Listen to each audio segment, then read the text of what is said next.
Great honour to be moderating the next session on the global stakes in the new phase of the war in Ukraine. My name is Mark Leonard. I'm Director of the European Council on Foreign Relations, and we're very happy to be partnering with the Doha Forum on this session. We all know that the war in Ukraine is entering a new phase. President-elect Trump has said that he wants to end the war in 24 hours upon taking office. And already we're seeing the rhetoric of many of the different actors changing to reflect this new reality. The Ukrainian president has suggested that the war could end if those parts of Ukraine that are not currently under Russian occupation received NATO protection. And several of Kyiv's supporters in Europe have shifted the way that they're talking about their situation to talk about putting Ukraine in a stronger possible position to negotiate as possible. At the same time, many countries outside of Europe, such as Brazil, South Africa, China and Turkey, have been discussing various different frameworks for settling the conflict. So we're going to look at how all of these different questions fit together.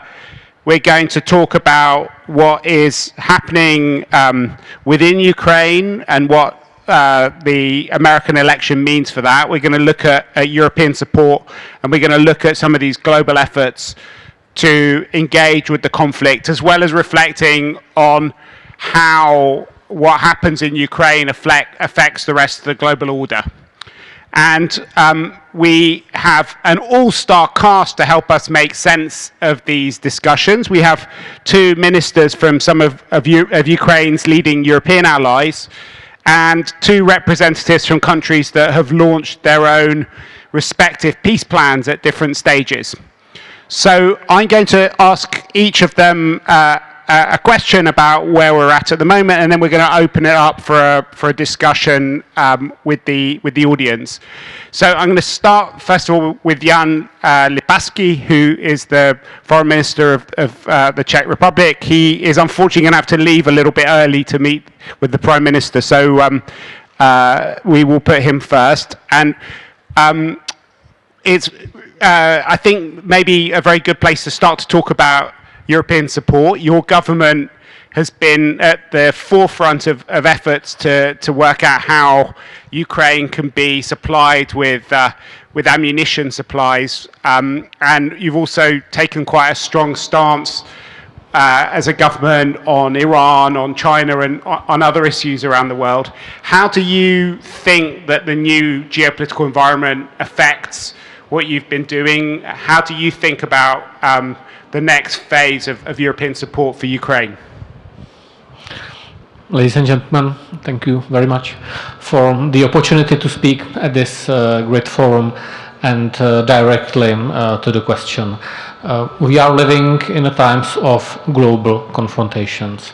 The world conflicts, being in here in the Middle East, being in Europe, being in the Pacific region, they are not anymore isolated spots which could be managed by actors through some kind of negotiations or similar measures. We are now in a times after 3 years of Russian full-scale war against Ukraine in a situation when those conflicts are connected. We can see direct influence of different actions in theaters here in the Middle East. These days we can follow the dramatic development in Syria. We see a strategic alliance between Russia, North Korea and Iran.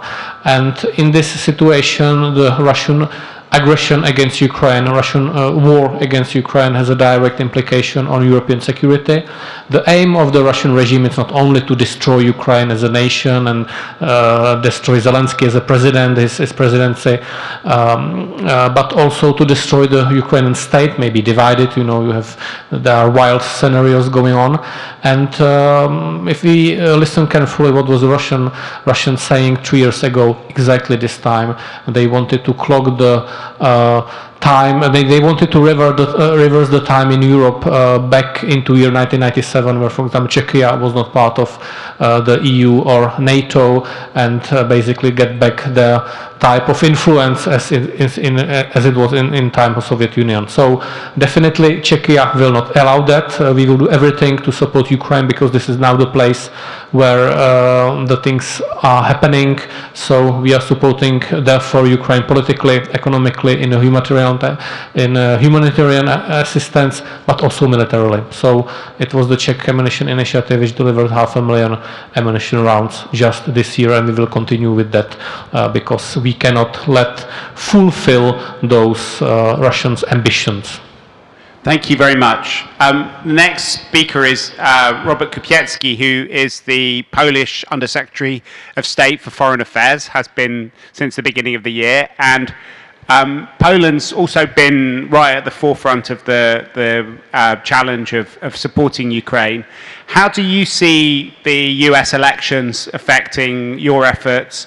And also looking forwards, there's lots of discussion about how to make sure that if there is a settlement, that Ukraine is left in a position where it can defend itself and there's not just another war in another year or 2 years, which leads to this big question of security guarantees. What do you think Poland and other countries can do to supply Ukraine with the guarantees that it needs to make sure that it's not facing a forever war? First, thank Mark for having me on the panel, and many thanks to our Qatari organizers for setting up this great event. I think I wish I have a crystal ball, say, telling me what will happen in the future. But and obviously, coming back to the old-time Soviet joke, the most in the Soviet Union, the most uncertain thing was the past, because the Soviets were all the time, say, doctoring their history. But in fact, the most uncertain thing is the future. But I think the electoral period in the United States is over, and so are the statements about ending the war in 24 hours. Now we enter the stage of careful planning and consultations, and this is what the new administration is doing, and this is what the US administration is doing in consultations with its major, say, allies, partners, and say other nations in the world. I don't believe that there is any plan in the United States, say, to end the war on terms which are very disfavorable to the Ukraine, not detrimental to the international security architecture. The United States and President Trump personally, I'd say, have all intentions to portray themselves as not only as doers, but successful and winning doers in that regard. There are many possible scenarios how to end this war and how to stabilize the situation. It's perhaps too early to tell which avenue will be chosen. For the moment, the Ukraine is fighting, and the situation on the front line is far, I'll say, from any breakdowns. Any tactical progresses made by Russia are achieved by, I'll say, by very heavy price. There is a willingness on the part of the Ukrainians to defend themselves, and there is very little readiness and preparedness, I would say, to stop the war and to agree on any, I'd say, territorial concessions. Obviously, to the contrary, we hear from the Russian leadership that full neutralization, I'd say, acceptance for the territorial, for the current territorial reality might be a prerequisite for stopping the war. If you ask me about the single best realistic options that provides first for security of Ukraine, deterrence for any, I would say, future outbreaks of the conflict, and for broad acceptance of the peace settlement by the Ukrainians, and offering at the same time a winning strategy for the United States, it is the invitation for the Ukraine for NATO. Ukraine being part of a Western community, I'd say, with security guarantees fully exercised, exploiting the potential of the Ukrainian armed forces, Ukrainian economy, matching with the potential of the Western powers, and enjoying protection and cooperation by the United States is the best recipe and the best guarantee for stable and lasting security in our part of Europe, and at the same time stabilizing the international order. Thank you very much. The next speaker is the National Security Advisor to President Erdogan in Turkey. You're also a NATO member. What do you think of what the Polish Undersecretary said about Ukraine in NATO, and how do you, sitting in Ankara, see the conflict developing and the impact of the US elections on the war in Ukraine? Well, first of all, I also would like to thank our Qatari hosts for hosting this Doha Forum with success. And it is, I think we don't have to go into the details about why the war started, where we are, and what's going on. Yes, we are a member of NATO, and we are the second largest army of NATO. And for some time, it was not very well understood what Turkey, in the decision by taking the decision of closing Turkish straits, namely the Bosphorus and the Gallipoli Straits, took a risk in and what contributed to it. But when I listen to our colleagues, now we have been involved in a lot of mediation and talks. We understand, and the reality is, yes, there is a violation of international law and borders, and this is not something that we will accept. But there's also a point where we are, and we have to find a way, we have to get pragmatic to end the war, because the Ukrainian people are suffering, Russian people are suffering as well, the ones who are not involved in it militarily, but the whole world is suffering. And we do remember the grain deal that was established by Turkey and our president regarding the taking out the grain from Ukraine to the world. So there is a potential of finding avenues of diplomacy where we can achieve results, and I think this is one of the key factors here. We have to be result-oriented. In that sense, the new administration in the US, I believe, is a more result-oriented mindset than we have seen until this time. There have been a lot of talks, a lot of meetings. There was an attempt to organize a global conference. But we have been saying from the start, there's two warring parties here, and the blunt truth is you make peace with your enemy.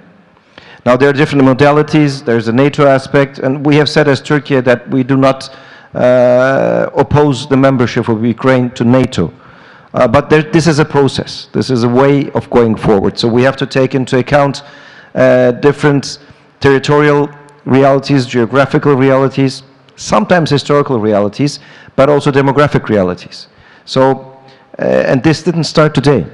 I mean, Crimea, in that case, in 2014. So, it's not the first time that we're talking about territorial violation regarding Ukraine. So, it is time to find a viable solution and a viable peace. Not something that we just sign and then say, well, in 2 months' time, 3 months' time, we are at war again. That's not what we're saying. It has to be viable and... What would make it viable? Well, it has to be, like I said, you know, we have to give the possibility, the opportunity to do both sides, to sit down and talk about it.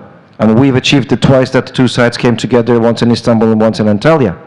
So and like I said, with the grain deal, we have been able to put them on the table as well. By put them on the table, I mean, give diplomacy a chance. Taking the risks and the realities on the ground, but also fusing them with a projection for the future that both sides can live with. I mean, I think that's the reality here.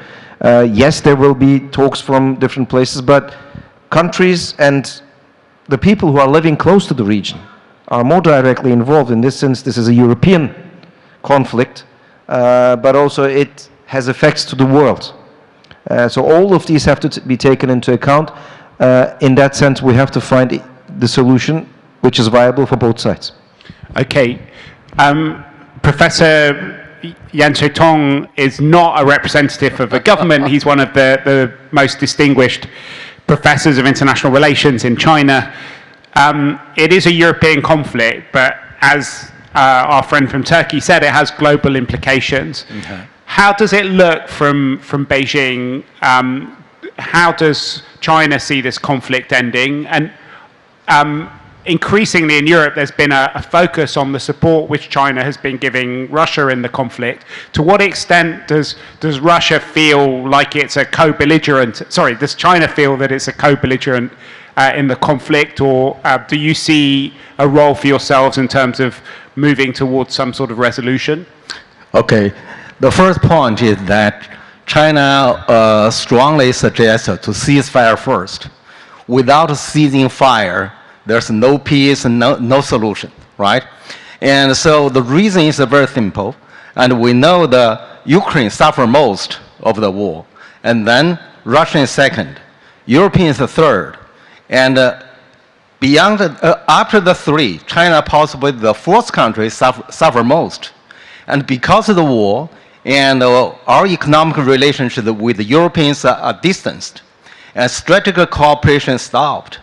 And we have a lot of business with Europe can no longer carried out, and we suffered economically.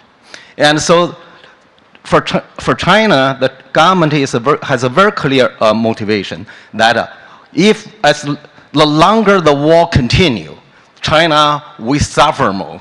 And if we have the war ended, we can suffer less.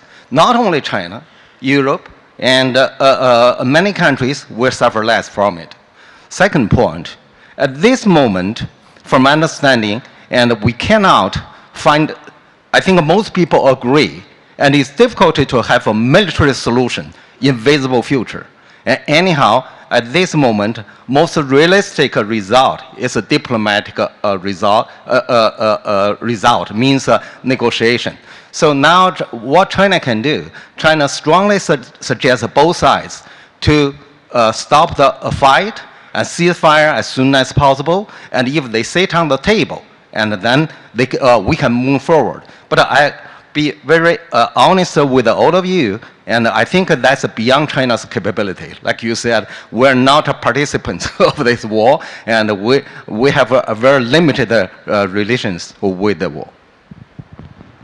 I'd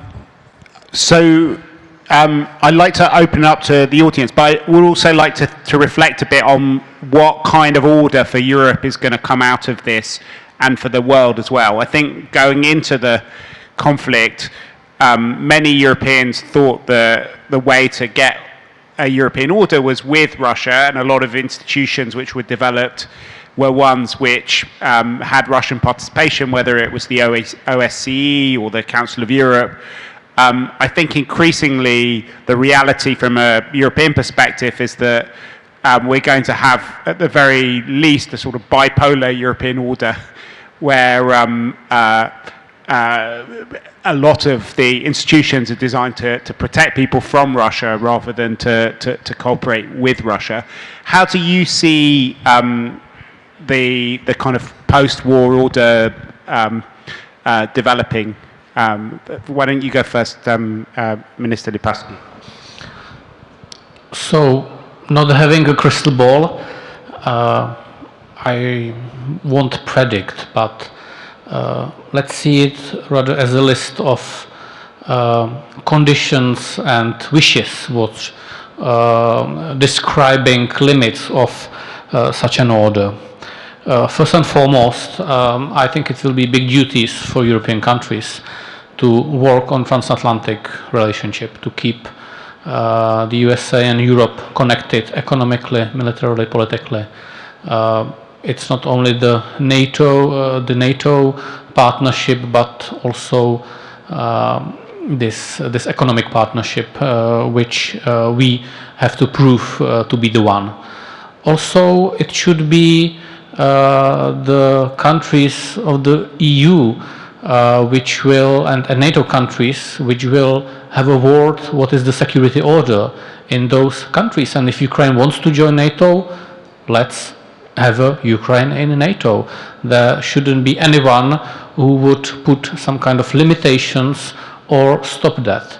So it will require resources from us, it will require a lot of political dedication and political will.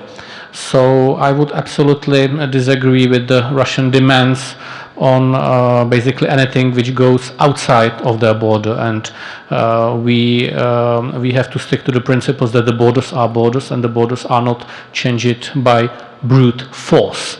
I think the Charter of UN was cited just on a panel before, so I would like to cite this part of Charter of UN, and we don't have anything better than that yet. Of course, beside that, we should be able such an order which will adhere to international law and which will provide stability to the rest of the world. Okay, Mr. Kupiecki, how do you see the institutions of the European order developing? We know that President Trump has been putting a lot of pressure on Europeans for a long time to spend more, to take more responsibility for their security. The US is increasingly focused on the Indo-Pacific and the challenges which are coming from China's rise. How does the future European security order look to you, in a situation where Russia is seen as an existential threat by many European countries? The US is increasingly focused on other parts of the world and impatient with Europeans to do more, and where we're unsure exactly how the conflict in Ukraine is going to end and what's going to happen over the next few weeks. What's your vision for the future European security order? I think living in Europe and having been working with the European and transatlantic institutions for some 30 years, I think we've been through many I would say moments when we felt like, I'd say, we are okay with our security, but all the times we were coming to such a conclusions, Russians were coming to help us and to realize that we need to do better, both on the European and on the transatlantic front. The institutional foundations of the European order definitely much stronger, much more robust in economic, political, decision-making and military terms European Union. And this is the moment for Europe to get its act together and to, I would say, firmly establish institutions, mechanisms, solutions, and first and foremost deliver in capabilities terms, military and defense. You mentioned President Trump criticizing Europe for not doing enough for its own security, and for good. During his first presidential terms, there were around 5-6 NATO members spending 2% of their GDP on defense. Now we are at the level of 23.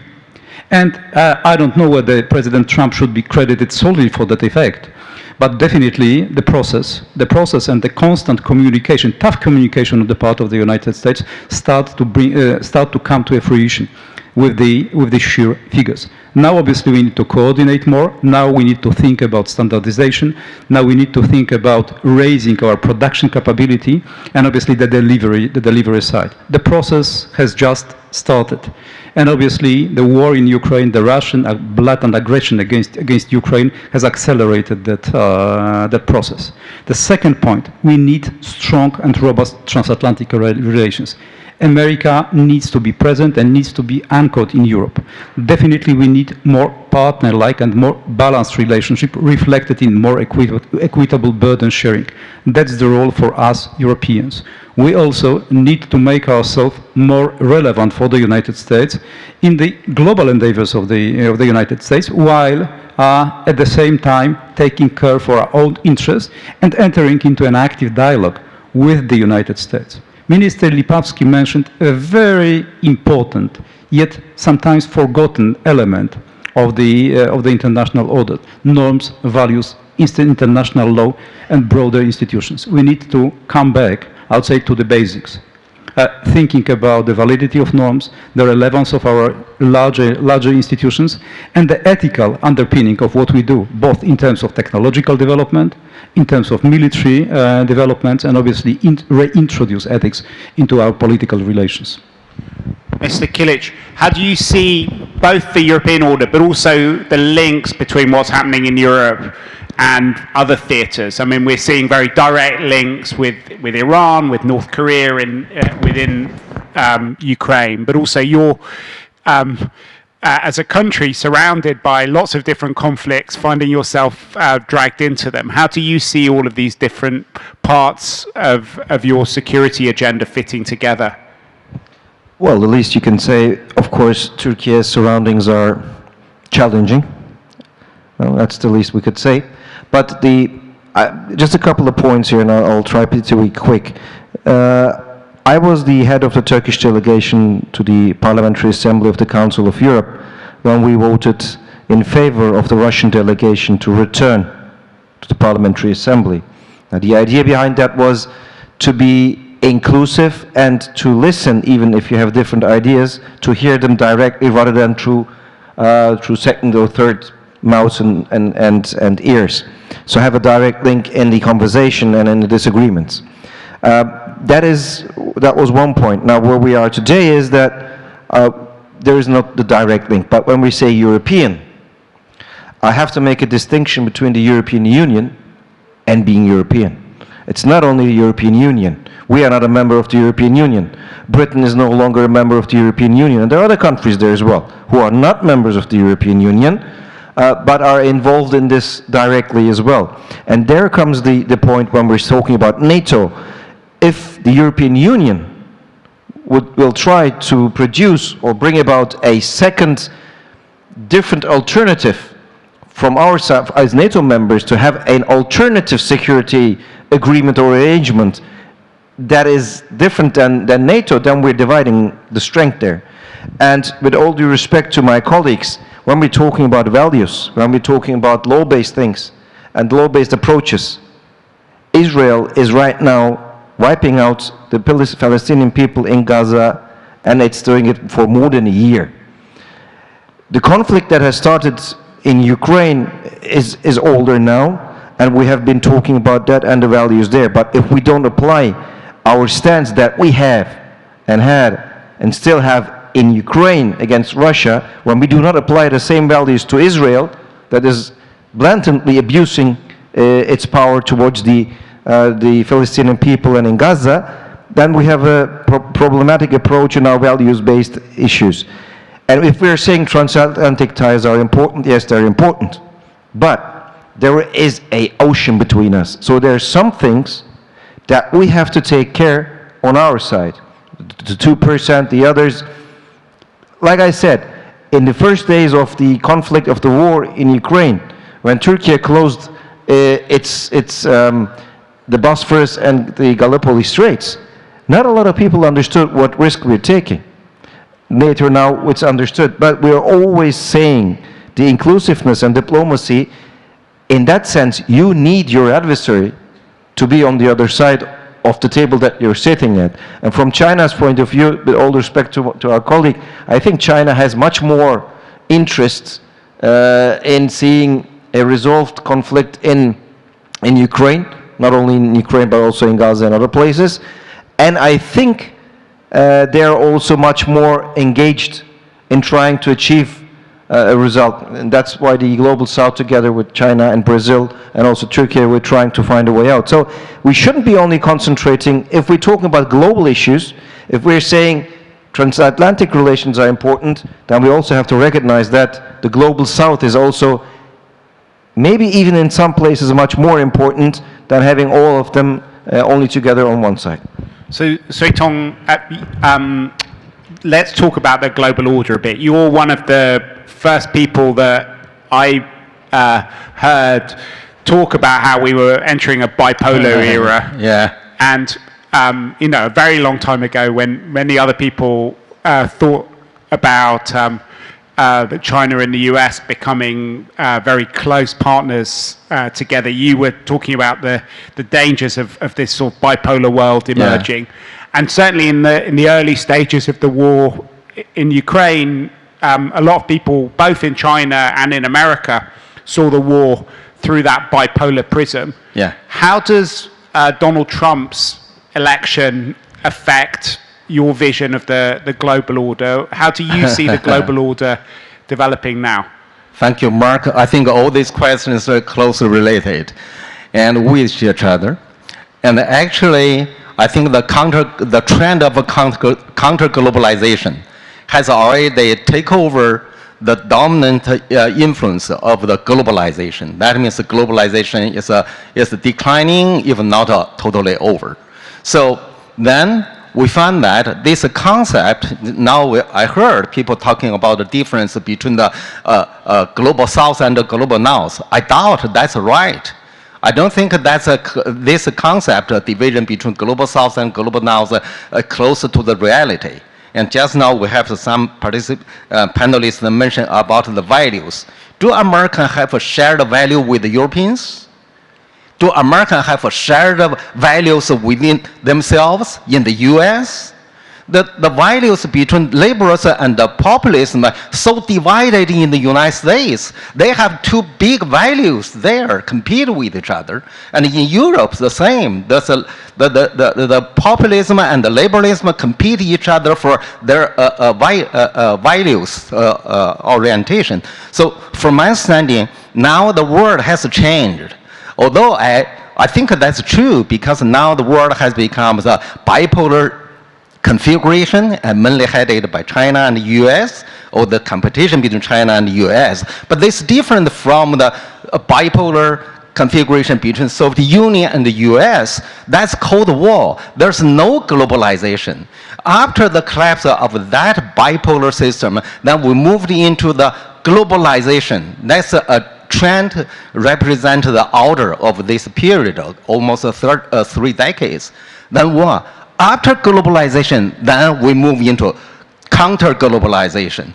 And the world make a U-turn. And so now the world make a U-turn and make retrogress rather than making progress. So all of these things are related to, just now you said about the Trump's victory. I don't think Trump's victory is by chance or is a coincidence or by luck. He win the first time maybe, but definitely not the second time. That's it's indicating the general trend of a counter-globalization. The rise of the populism. So from my understanding, now the whole world, we are going to face a very challenging environment, not only Turkey. I think every country, including the United States, every country with a challenging international environment, because the world has to make a U-turn and moving to the direction undesirable. Okay, so we've raised a lot of issues, and I think we've maybe got time for a couple of questions from the audience or comments. I don't know if anyone wants to ask a question. There's a gentleman here in the second row.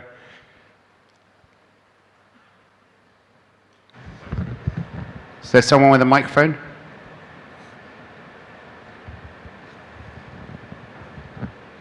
No? Well, I hope my voice will be enough just for this audience. I'm ambassador of Ukraine to this beautiful country, which we are grateful for the political support and for the support in social and political issues. My name is Andrei Kuzmenko. I also worked 7 months in the front line as the chief diplomat at the area of war. First and foremost, from the very first day of this war, which was intended by the Russians to continue 3 days, but in fact already started in 2014 and lasted for centuries. This is neo-colonial war, genocidal war, and this is not just only war for Ukraine, since my country, my nation, is fighting for the rights of everyone in this whole, especially as far as the terms neo-colonial and genocidal war is concerned. We are grateful for our colleagues, for our friends, allies, partners, for any endeavors aimed at stopping this war. But in understanding of Ukraine, to stop this war means to have a victory. And this victory should being considered as the military and political victory over the aggressor. Otherwise, it will be short stop, even if ceasefire will be proposed. This ceasefire will give the aggressor state opportunities to refurbish its army and to restart war in few years. That is why only possible outcome for us, the main possibility as a guarantee is a NATO membership. Second, right now we should have all the means for fighting, including all the permissions of using the weapons we are receiving to stop aggressor. At these positions, they are now including the territory of Russia. And last but not least, the destiny of this world is being decided here in the battlefield of Ukraine. There are some other conflicts, but those conflicts currently do not involve such many human resources. They do not cause such many risks for the human civilization, and they do not put the civilization at the very edge of the nuclear war. So, should this world like to continue its development, growth, and stable, let's say, stepping up on the civilization stairs, this conflict, this war should be finished with according to the international law, according to the United Nations statute. Otherwise, everything in the international policy is useless. Thank you. Thank you very much, Ambassador. We're, I think, coming to the end of our time, but I think what you asked maybe raises some really interesting questions for all of our speakers. So I'm going to just ask each of them what I think is an interesting question that comes out of you, out of what you said, Ambassador. Firstly, to our friend from Poland, the Ukrainian ambassador talked about a neo-colonial war and a genocidal war. These are terms that we hear a lot in a Middle Eastern context as well. At the very beginning of the Doha Forum, the Prime Minister, Sheikh Mohammed, was talking about Israel using exactly the same language that we heard from our Ukrainian friend about Russia's behavior. How do you think Europeans should be responding to that? Do you think that it's right and helpful either to be using these terms to describe what's going on, and how does one deal with these questions about double standards and find a language to talk about what is obviously a completely existential question for Europeans, but often runs into incomprehension when you talk to people at other parts of the world. I remember in this very forum doing a panel a few weeks after the full-scale invasion of Ukraine, and there was a big gulf between the way that the Europeans speaking about the conflict were describing what was going on, and the way that it was seen by people who came from Africa, from the Middle East, from other parts of the world. How do you think about that sitting in Warsaw? Well, I think that the debate about double standards leads us to nowhere. It is rather a reflection of emotions than facts, and I'd say it is not necessarily a good proposition for international relations or for a serious political debate. Wars are different, and definitely the war in the Ukraine, including for the reasons mentioned by the Ukrainian ambassador, is different than the one taking place in Gaza and in Lebanon. The situation, the humanitarian situation, the situation in Sudan is different to the one in the Middle East. There is always a talk about double standards. But referring back to the comment of my Turkish colleagues, he is absolutely right. Values matter, and values, I would say, apply to all of the conflicts, and irrespective of the differences, international law, I would say limits of exercising military power, involving also the legitimate right for self-defense and responding to the aggression, is beyond a doubt, and there is no dual standards on that. Perhaps the performance of international community has to meet I would say, the understanding of the commonality of standards as regards the international conflict solution. So to our friend from Turkey, we just heard the passionate comments from the Ukrainian ambassador. Before we went on the stage, we heard from the Russian foreign minister, Sergei Lavrov. You were talking before about how we need to have an outcome that satisfies both sides. He was talking, Minister Lavrov was talking a lot about the root causes. One of the kind of central root causes in his mind was about Ukraine's eventual membership of the European Union and of NATO. How do you reconcile that in your mind with what we heard from our friend from Kiev? I'll try to answer your question first, and then I'll have a comment on the ambassador's points. That's exactly what we're talking about when we're saying diplomacy and sitting on the table and discussing and trying to make peace with your enemy. That's exactly what we're talking about. There's a Russian point of view, there's a Ukrainian point of view. These sides will decide how the war ends. But Ukraine is not saying whether Russia can join other entities. That is, and they're not asking Russia to become a neutral country that disarms. This is all the part that we're talking about. If we are just taking one word which is said and then say, okay, if this person is saying that, then we will not do the other thing.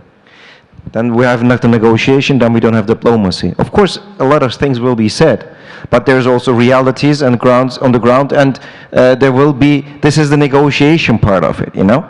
Trying to find the way where both sides say, okay, I can live with that, and this is something viable. So this is the issue at hand here. Of course, there will be different points, but this is the whole thing of having forums like this, to hear these different points, see them, try to understand them, and then try to work on them. Now, with all due respect to the ambassador of Ukraine to Qatar, of course I understand his duty and his passion, and I understand that his country is under attack. There's no question on that. However, any conflict, any war, and any loss of life is unacceptable. I'm sorry, Ambassador. What is happening in Gaza is plain out genocide of children, women, elderly people, and people who do not have arms. I am not comparing any conflict in the world to any other conflict. One loss of life is too much.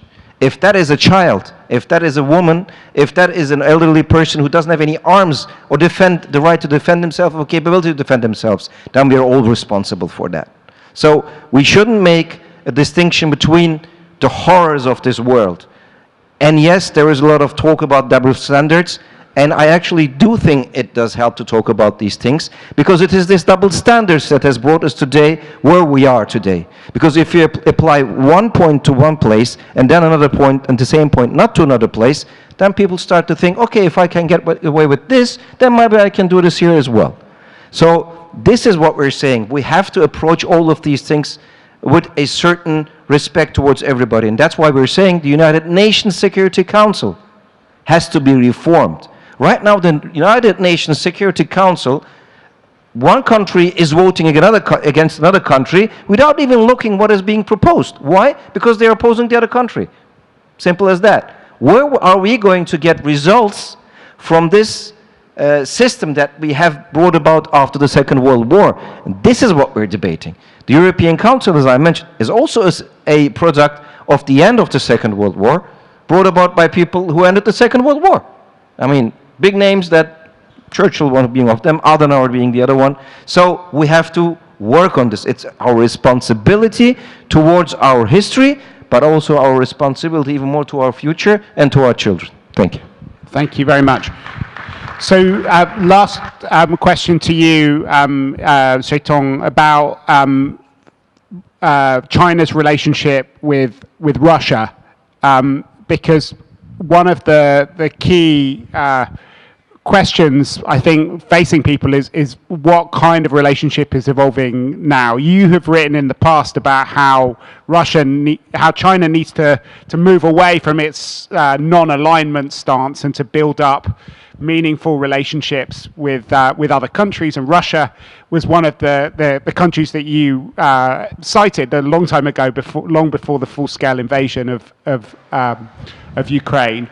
And many people think that actually, behind all the talk of peace and respecting international law, it's been quite important for the government in Beijing not to see Russia defeated, because things are seen through this bipolar prism that you described earlier. How do you see the relationship of China and Russia developing, and what does that mean also for how China is going to weigh its options as we enter this new phase in Ukraine? Well, first, I would answer your question directly. And China-Russia relationship becomes more consolidated after the war took place in Ukraine in 2022. If you look at the history of the post-Cold War, and in the early period of the 1990s, China-Russia relationship is not that close, because at that time, Yeltsin desperately want to join NATO. Only after this efforts defeat, and then Russia found that it's no way for NATO to accept the Russia as a member of that organization. Russia is unhappy with the organization 19 plus 1. He said, why would you make it to the 20? And then the NATO members said, no, we don't want to have a 20, because 19 plus 1 means, and you're opposite to us. So after that, and the Russian initiated the improvement with China, but then the relationship is not solid as today. The reason is very simple, because they still feel, and they need the European more than need China. They have a strategic relationship with Europe more than with China. And only after the war, they find that no matter in terms of economy or security or culture, and it's no way for Russia to continue their traditional relationship with Europe, and then they turn to the East. Their strategy, they call the shift from the Western-oriented foreign policy to the East-oriented. That means get closer to China. So today, the improvement China-Russia relationship, mainly because of Russia's efforts. Okay, that's a first. And second, and from my understanding, and because now we're talking about whether the difference between Trump and Biden, I think Biden very clearly stated he wants the war continue, rather than he wants the war ended.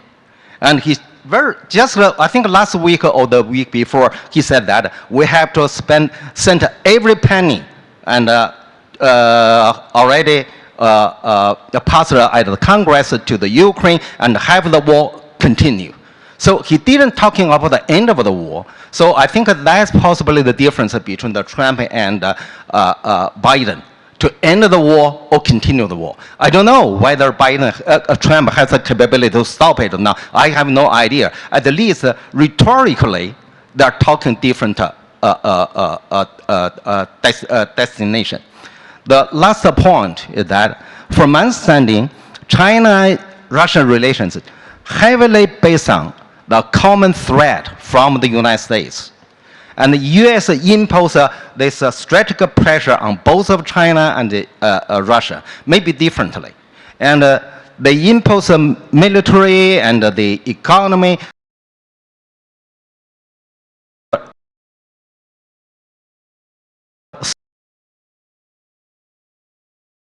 Small young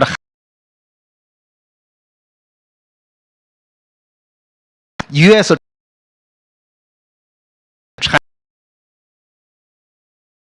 as possible, and because now we're in the digital age. So from my understanding, the more U.S. impose this common threat to China and Russia, and the relationship will become closer.